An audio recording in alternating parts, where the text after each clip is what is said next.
Hello everyone, I'm Mariam and welcome to Watch My Story YouTube channel.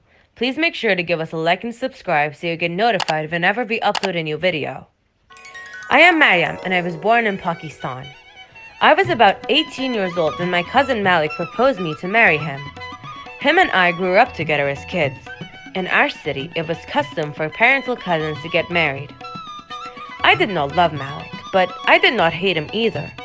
My father, who also knew that I wanted to get married and that Malik was head over heels in love with me, agreed with this final eternal bond between us. Malik was 20 years old, a pretty kind guy who always minds his own business.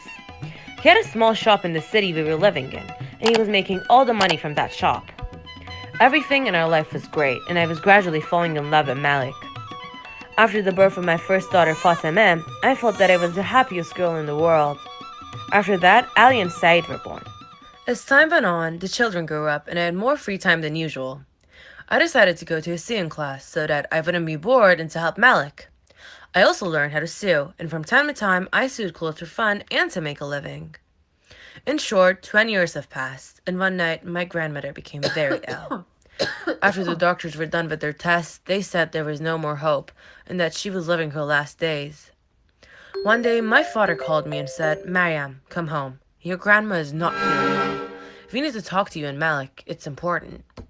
After hearing this, I immediately called Malik and said, "Grandma is not feeling okay. We need to go and see her. I guess she wants to talk to us." Malik replied, "My father called and he said the same thing." After Malik came, we immediately rushed to Grandma's house. When we arrived, my parents and Malik's parents were also there. We greeted them and then went straight to Grandma's room to see how she was doing or what she wanted to tell us. She was hardly breathing, and it was obvious that she was spending her last days. She said, "Your father and Malik's father had another brother who died in a car accident when you were 6 months old." Me and Malik were surprised because we had no clue what she was talking about. And then she continued and said these words that changed my life forever. "You and Malik are brother and sister." When she said this, we were shocked, and I said, "What a joke, Grandma." But when I looked at my parents, they were serious and embarrassed. Malik said, "What do you mean by we are brother and sister?"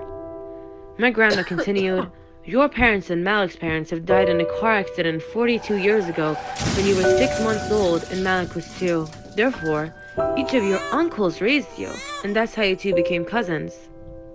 I, who was very upset to hear these words, shouted, "Then why did you agree to our marriage? Why 20 years later when I have 3 freaking kids?" While I was angry, my grandmother got worse, and we did not have time to talk about it. Long story short, we took my grandmother to the hospital. On our way back home, I looked at Malik. I didn't know what to say, but I finally broke the silence. "This isn't religiously appropriate for us to be anymore. It's not right. We should get a divorce and live our lives alone." Malik said, "Even though this is difficult for me, but you're right." We have been dealing with our separation process for 2 months now. It is the most difficult stage for children. They still can't understand the full story. Well, after 20 years of life with 3 children, I am getting a divorce from my brother. This was my story. What do you think? Leave a comment for us and share your thoughts.